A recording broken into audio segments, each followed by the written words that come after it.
오늘 우리에게 주신 하나님의 말씀 보도록 하겠습니다.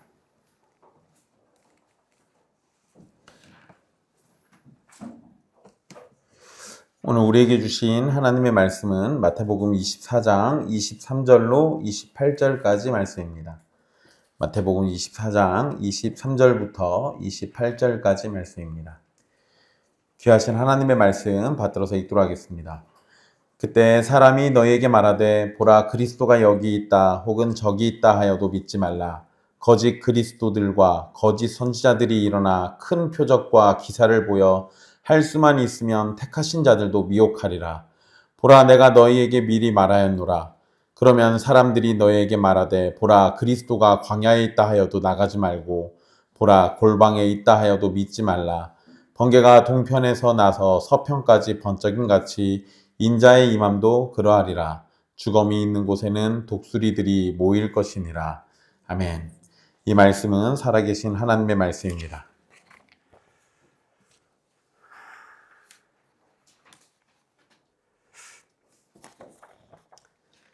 여기는 오토바이 소리 안 나서 참 좋네요.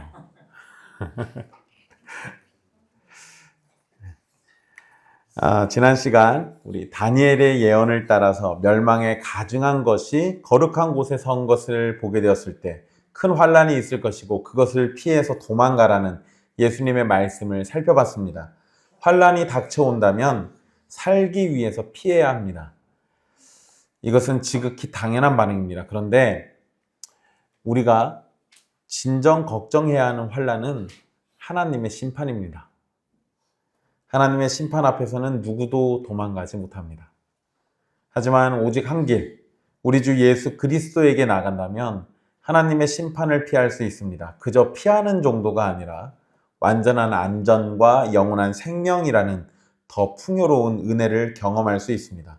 그러니 환난에서도 피하시고 하나님의 심판 앞에서도 주 예수 그리스도께로 피하는 여러분들 되십시오. 오늘 말씀은 거짓 그리스도에 관한 경고의 말씀입니다. 23절에서 그때는 이라고 이렇게 시작을 하는데요. 그때는 가증한 것이 서지 못할 곳에 서는 것을 보고 도망하는 상황을 그 상황 이후를 가리키는 표현입니다. 그러니까 이 다니엘의 예언이 어떠한 모양새로든 성취가 되었을 때 그때 오늘 본문의 말씀처럼 예수님께서 하셨던 이런 거짓 선지자들과 거짓 그리스도들이 등장해서 사람들을 미혹할 거라는 겁니다. 이런 일이 벌어지면 마지막 때가 가까이 왔음을 사람들은 알고 가까이 왔기 때문에 사람들은 인지하게 됩니다. 그런데 문제는 잘못된 길로 빠진다라는 거예요. 그래서 예수님은 그리스도가 나타났다는 소문을 믿지 말라고 경고하십니다. 이미 가짜 그리스도가 나타날 것을 경고하셨지만 다시 여기에서 또 경고하시는 것은 이 문제가 분명 성도에게 큰 위협이 될 것이기 때문에 그렇습니다. 그런데 우리가 이전에 살폈을 때는 4절과 5절 말씀이었거든요. 4절과 5절에서는 너희가 사람의 미혹을 받지 않도록 해라. 많은 사람이 내 이름으로 와서 나는 그리스도라 하여 많은 사람을 미혹하리라 이렇게 표현했잖아요. 거기에서는 그리스도가 나타나는 거에 초점을 두고 있었습니다. 그런데 이번 말씀에서는 23절에서는 여기 있다 저기 있다라는 장소에 초점을 둡니다. 그러니까 그냥 앵무새처럼 똑같은 얘기를 하고 계시는 게 아니라 여러 상황들을 같이 이렇게 다양하게 지금 표현해 주고 계신 거예요. 그러니까 그리스도가 어떤 특정 장소에 있다는 말에 속지 말라는 겁니다. 사람들은 고통을 해결해 줄 가짜 구원자들을 열광적으로 환영합니다. 그리고 보라 그리스도가 여기 있다라고 확신의 목소리로 서로를 미혹할 것이기도 합니다. 그러면 우리 지역 근처에서 가장 가까이에서 태어나신 교주가 한 분 계신데요. 충청남도 금산에서 태어나신 거기에 가면은 JMS라는 이단 정명석 JMS라는 그 이단의 본부가 있습니다. 거기에 자기들이 월명동이라고 해가지고 이렇게 월명성전이라고 크게 성전이라고 지어놓은 게 있는데요. 거기가 교주의 고향이에요. 그런데 그 동네가 원래 이름이 달밭골이라고 합니다. 달이 밝은 골짜기 해서 달밭골. 근데 달발골이라는 말을 JMS가 달발골, 다윗의 동네, 달발골, 다윗의 동네. 그렇게 해서 그곳이 다윗의 동네, 즉 다윗의 후손이신 메시아가 태어나는 장소라고 주장을 합니다. 여러분, 제가 지금 이렇게 얘기 드리니까 여러분 웃잖아요. 터무니없으니까. 그죠? 근데 여러분, JMS 추종자가 많을 때가 30만 명이었어요. 그 말 같지도 않은 소리를 듣고 JMS를 쫓아갔던 사람들이 30만 명입니다. 대부분 이런 식으로 그리스도가 여기 있다, 저기 있다 이렇게 주장을 하기 때문에 터무니없지만 그것을 믿고 빠지는 사람들의 숫자가 결코 적지는 않습니다.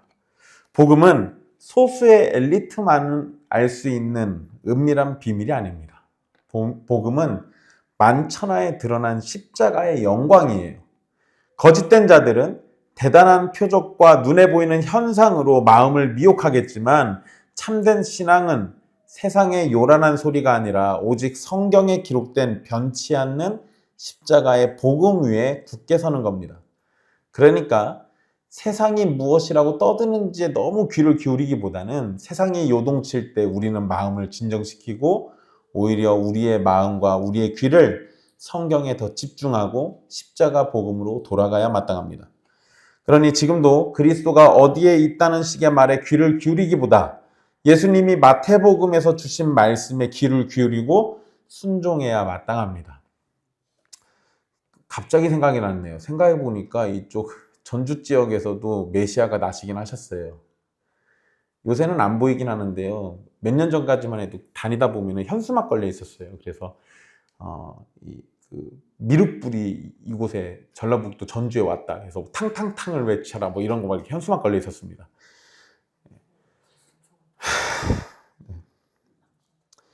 그런 게 있었어요. 거기에 교주께서 군화 엄마가 등장했다 뭐 이렇게 해가지고, 군화 엄마니까 여자 같잖아요. 교주가 남자예요. 그리고 전에 있던 우리 인우동 예배당에서 거기 지역 본부가 200m도 안 떨어졌어요. 직선거리로. 거기는 구원받는 표를 45만 원에 살 수 있습니다. 그리고 놀랍게도 제가 하나 갖고 있습니다. 그래서 군화 엄마에게 저는 구원받을 수 있어요. 여러분, 성경에서 말하는 예수 그리스도에게만 집중하십시오. 거짓 그리스도도 사실은 굉장히 충분히 문제예요. 말 같지도 않은 소리인데 거기에 빠져드는 사람들이 한둘이 아닙니다. 그런데 거짓 선지자들도 일어나는 게 문제입니다. 그들도 일어나서 사람들을 미혹하게 됩니다. 이들은 큰 표적과 기적을 보여주면서 사람들을 미혹하고, 할 수만 있다면 택하신 자들도 미혹할 겁니다. 거짓 그리스도와 거짓 선지자는 큰 환난과 불안한 상황을 이용해서 사람들을 진리에서 벗어나도록 만들려고 할 겁니다. 그리고 이러한 일들은 성도에게도 영향을 끼치게 되어 있습니다. 마귀도 병을 고치고 하늘에서 불을 내리기도 합니다. 진리의 기준은 기적이 아니에요. 십자가 없는 영광, 십자가를 제외한 축복과 기적은 사탄의 덫입니다. 그런데 우리는 그런 덫에 너무 쉽게 잘 걸려들어요. 그러니까 이 부분을 우리는 항상 주의해야 합니다. 십자가 없는 그 어떠한 반짝이는 것도 다가가지 마십시오. 분명 거짓 그리스도가 나타나고 거짓 선지자들이 사람을 미혹하는 일은 심각한 문제인데, 예수님께서 25절에 그것을 미리 말씀해 주십니다. 보라, 내가 너희에게 미리 말하였노라. 그러니까 지금 이거 먼저 얘기해 줬으니까 어떻게 하라는 거예요? 놀라지 말라는 거예요. 그리고 미리 주의하라는 겁니다. 거짓 그리스도와 거짓 선지자들이 나타나는 것은 이상한 일도 아니고 두려워할 일도 아닙니다. 오히려 이미 모든 것을 아시는 예수님께서 경고해 주셨고, 주님의 몸된 교회는 예수님의 말씀을 기억하고 깨어서 믿음을 지키고 진리를 지켜야 합니다. 예수님께서 해주신 말씀 안에 우리가 종말을 견뎌낼 충분한 비밀이 다 담겨져 있습니다. 그 안에 진리는 충분히 있어요. 그러니 종말에 관해서 생각할 때 우리의 호기심을 충족시킬 만한 비밀을 풀어내기보다는 이미 예수님께서 밝히 보여주신 말씀 안에 머무는 것이 옳은 자세입니다.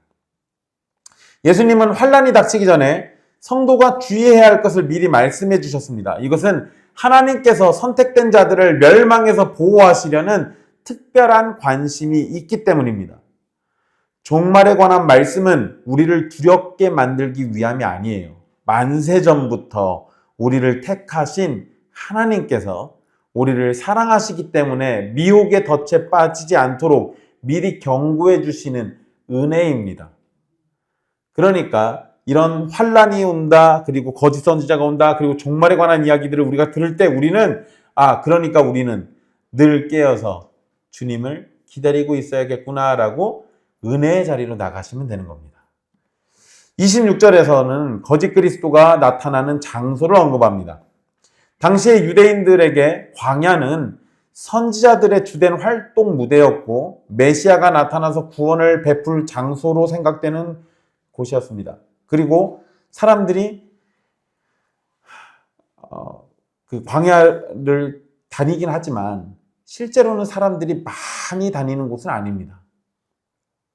마찬가지로 골방도 많은 사람이 찾아갈 수 있는 공간이 되지를 못합니다. 즉 예수님께서 하신 말씀은 그리스도가 은밀한 장소나 은밀한 공간에 나타나서 사람들을 만나지 않는다라는 걸 얘기하는 겁니다. 요거를 또 사람들이 생각보다 많이 놓쳐요. 사실 예수님이 이렇게 대놓고 얘기하셨는데도.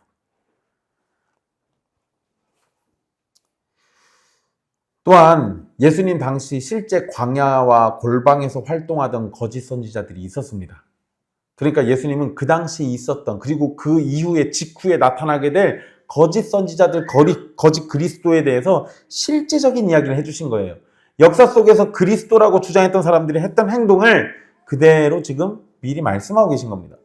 26절에서 언급된 골방과 광야는 특별한 장소인 것이 맞습니다. 그런데 이런 특별한 장소를 강조하는 것은 자신들의 영적 우월감을 드러내는 것으로 볼 수 있습니다. 이런 것은 이단들이 보통 보이는 특징입니다. 우리 교회만 특별하고 우리 공동체에만 구원의 비밀이 있다고 생각하는 영적 우월감도 이런 것과 유사한 겁니다. 성경을 더 잘 알고 경건의 훈련을 더 많이 하고 기도를 뜨겁게 할 수 있습니다. 이런 일은 권장할 일이지만 그것으로 영적인 우월감을 드러낸다면 거짓 선지자들과 다를 것이 전혀 없습니다. 그러니까 만약에 주께서 우리에게 무언가를 더 많이 알게 하신다면 많이 알게 하셨으니 더 순종할 것을 생각하시는 게 맞겠죠. 우리가 무언가 정말 대단한 기가 막힌 순종을 했다면 우리에게 그런 순종의 열매를 맺게 하신 주님을 기뻐하는 것이 맞을 겁니다. 그런데 만약에 그런 것들을 통해서 나를 드러내고 나를 높이는 일에 쓴다면 그러면 그거는 교만함에 빠진 거예요. 27절 앞에 왜냐하면이라는 단어가 우리 번역에는 빠져 있는데요. 예수님은 그리스도가 광야나 골방에 있다고 하는 말을 믿지 말라고 말씀하시면서 그 이유로 인자가 번개가 동쪽에서 서쪽까지 번쩍이는 것처럼 오시기 때문이라고 설명합니다. 번개는 사람이 통제할 수 없는 신적 권능, 압도적인 빛, 돌발성 이런 특징을 가지고 있습니다. 번개는 숨겨져서 내려치지 않고 누구나 번개가 번쩍이는 걸 볼 수 있습니다. 이것은 그리스도가 재림하실 때 비밀리에 등장하시는 것이 아니라 누구나 볼 수 있는 전 세계적인 등장임을 의미합니다. 재림하시는 그리스도는 누구나 부정할 수 없이 다 보이도록 재림하실 겁니다. 예수 그리스도께서 다시 오실 때 소수만 깨닫고 알 수 있는 비밀처럼 오시는 것이 아니라 온 세계의 모든 사람이 볼 수 있도록 나타나신다는 것이 성경의 가르침입니다. 그리고 28절을 보시면 주검이 있는 곳에는 독수리들이 모일 것이니라 라고 얘기합니다. 여기서 여러분 독수리로 번역된 단어는 중동 지역에서 흔히 볼 수 있는 시체를 먹는 맹금류를 가리킵니다. 여러분 우리도 그 시체를 뜯어먹는 그런 독수리를 아시는 분들이 있을 겁니다. 대머리 독수리. 근데 여러분 독수리의 독자가 대머리 독자예요. 그러니까 우리가 그냥 독수리라고 부를 때는 기본적으로 그 대머리 수리를 얘기한 거예요. 근데 지금은 어떻게 이상하게 돼서 대머리 독수리라고 이거 부르죠.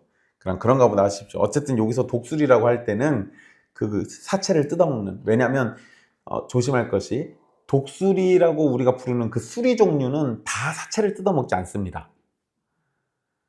그러니까 수리 중에서는 대머리 독수리처럼 그렇게 사체를 뜯어먹는 맹금류도 있고 실제로 사냥을 해서 잡아먹는 그런 수리들도 있어요.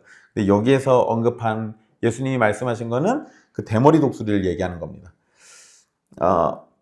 시체가 있는 곳에 반드시 독수리가 모인다.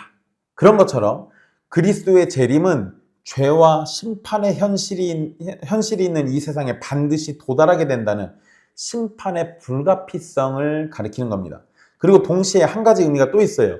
높이 나는 독수리가 땅의 시체를 놓치지 않듯이 그리스도의 재림은 온 세계 모든 사람이 절대 놓칠 수 없는 방식으로 나타날 것을 선언하신 겁니다.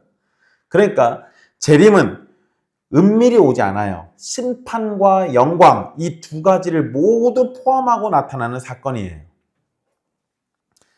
15절에서 22절까지의 말씀에서, 우리 지난주에 살핀 말씀에서요, 전무후무한 대환란과 예루살렘의 멸망을 경고하신 예수님께서 22절로 28절에서는 이 극심한 고통의 시기에 필연적으로 나타나는, 필연적으로 발생하는 거짓 그리스도와 거짓 선지자를 경고하셨습니다.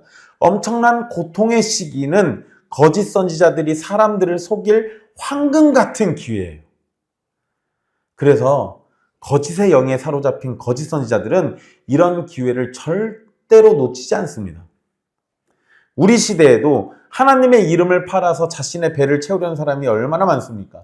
그들은 자신들만 놀라운 비밀을 알고 있는 것처럼 속이거나 심한 경우에는 자신이 그리스도라고 주장하기도 하죠. 하지만 예수님께서 25절의 표현처럼 미리 말씀하셨어요. 그러니 우리는 그런 거짓에 속아서는 안 됩니다.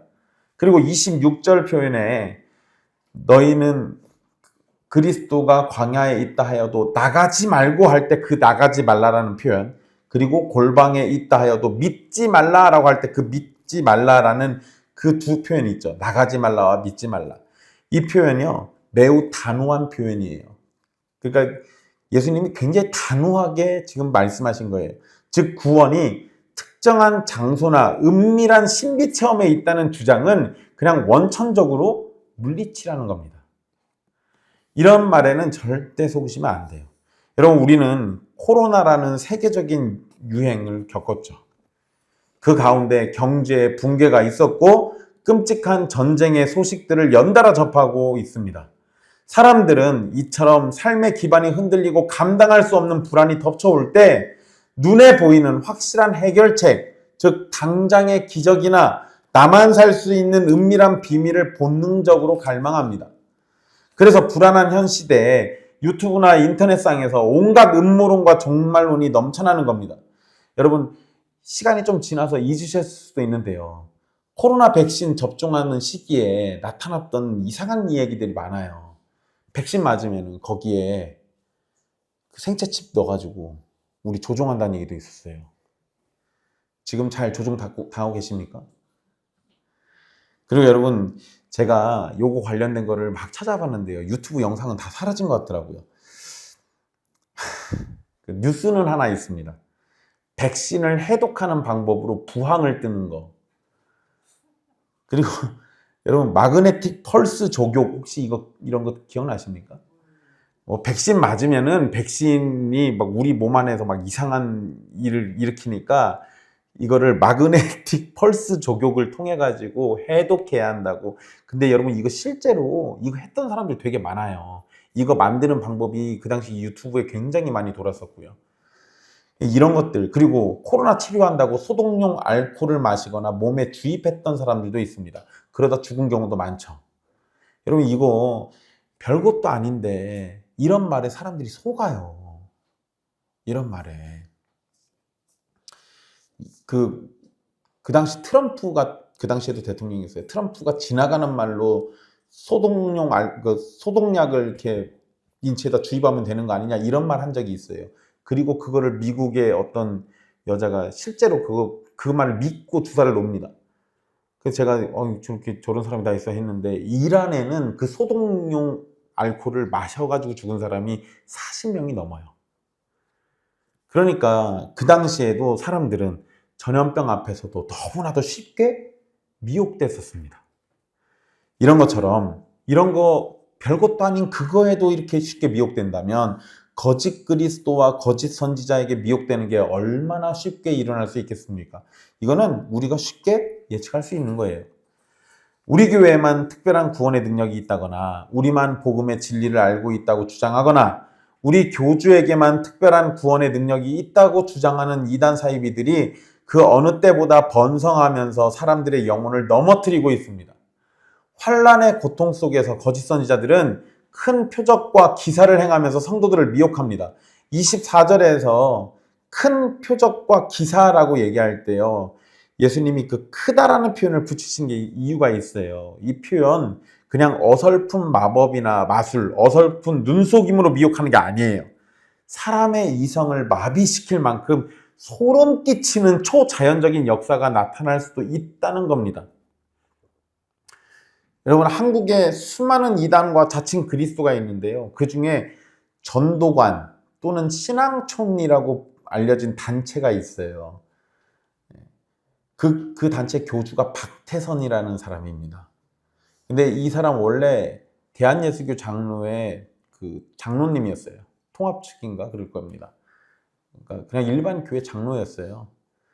근데 이 장로의 추종자들이 어마어마하게 많았습니다. 이 박태선이 과거 그 1500평 정도 되는 한강 백사장에서요, 천막을 치고 집회를 9일 동안 했습니다.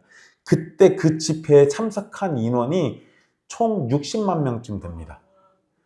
9일 동안 하는데요. 그리고 그때 기록들을 찾아보면은요, 사람들이 하늘에서 불덩이 2개가 내려오는 환상을 봤다고 얘기하거나, 안진뱅이가 일어나거나, 장님이 눈을 뜨거나, 곱추가 허리가 펴지거나, 이런 기적들이 나타났다고 합니다. 실제로 그랬는지 아니면 눈속임인지 정확하진 않죠. 그렇지만 이 박태선을 믿고 따랐던 신도들이 그때 이후로 100만 명으로 늘어납니다. 여러분, 전 세계에서 제일 큰 교회가 어디예요? 여의도 순복음교회가 제일 많을 때가 60만 명이었어요. 여의도 순복음교회도 못 따라간다고요. 100만 명이니까. 어마어마한 숫자죠. 전라북도 도민 다 합치면 200만 명이 좀 모자랍니다. 그러니까 전라북도 도민의 절반 정도 되는 숫자가 박태선이라는 이단을 추종하고 쫓았던 거예요. 박태선은 자신만이 죄를 씻어주는 이슬성신을 내릴 수 있다고 주장했고, 이슬성신을 통해서 원죄와 자범죄를 소탕하고 구원을 얻을 수 있다고 얘기했습니다. 그리고 하와와 선악과를 먹고 더럽혀진 그 피를 박태선의 깨끗한 피로 교체해야 한다는 피가름교리라는 것을 주장을 했어요. 피가름교리는요, 다른 게 아니라 자기랑 잠자리 하라는 얘기예요. 그러면서 예수님은 구원자가 될 수가 없고 성경의 내용 대부분은 거짓말이라고 주장을 했습니다. 그런데도 추종자들이 그렇게 많았습니다. 오늘날 손에 꼽히는 이단인 하나님의 교회나 신천지도 비슷합니다. 자신들의 교주가 재림 예수님이고 자신들에게만 특별한 구원의 은혜가 있다고 주장합니다. 그리고 이들의 한결같은 핵심은 십자가를 부인하는 거예요. 예수 그리스도의 완전한 순종과 대속의 은혜를 거부합니다.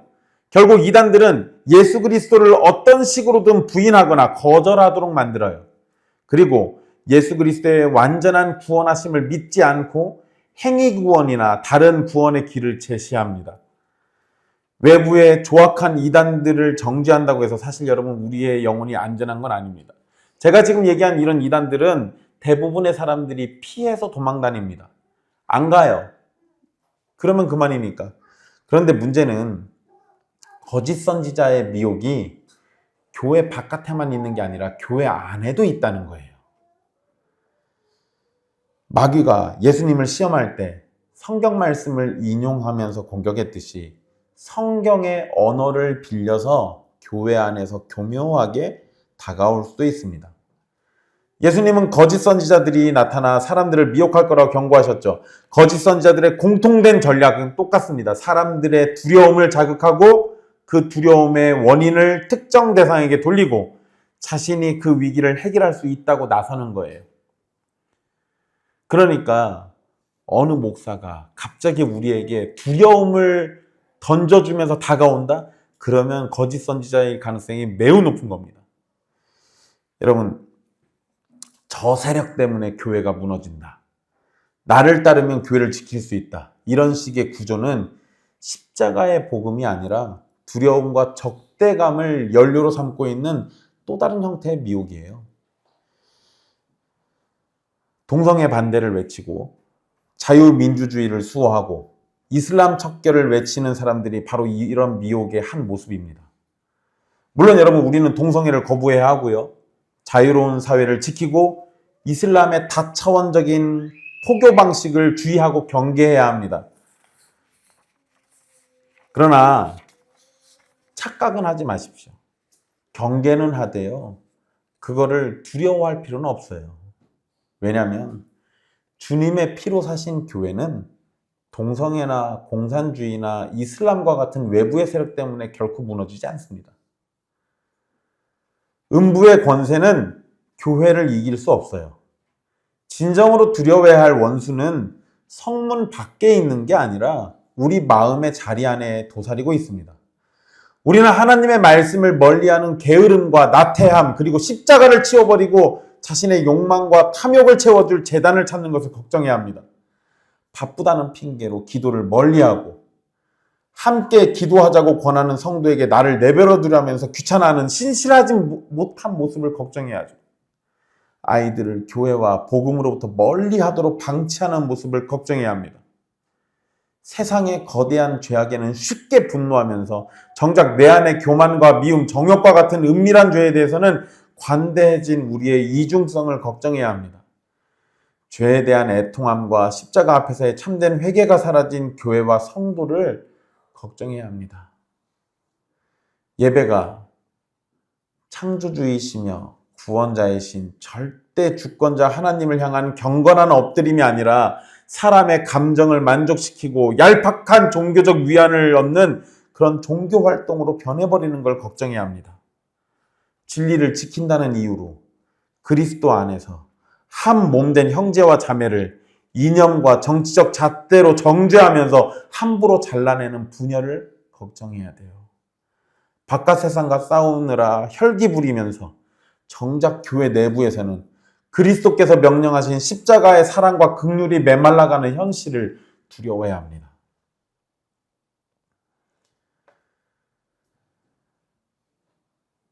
거짓 그리스도와 거짓 선지자가 눈에 보이는 경우에는 우리가 쉽게 경계하고 피할 수 있지만 방금 말씀드린 것처럼 잘못된 믿음과 생각이 우리 안에서 스스로 선지자 노릇함에 나타날 수 있습니다. 우리는 이런 부분에서 피하지 못하고 경계하지 못해서 거짓에 사로잡혀서 예수 그리스도로부터 멀어질 수 있는 겁니다. 우리는 이단이 주장하는 말을 일일이 다 조사할 필요가 없습니다.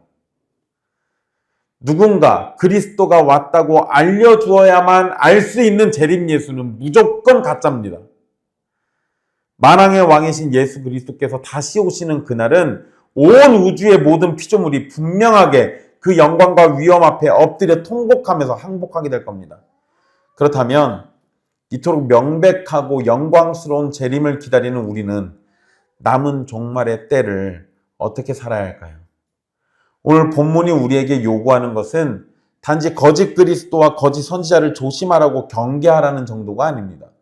예수님은 우리의 믿음이 어디에 닻을 내리고 있는지를 묻고 계신 거예요.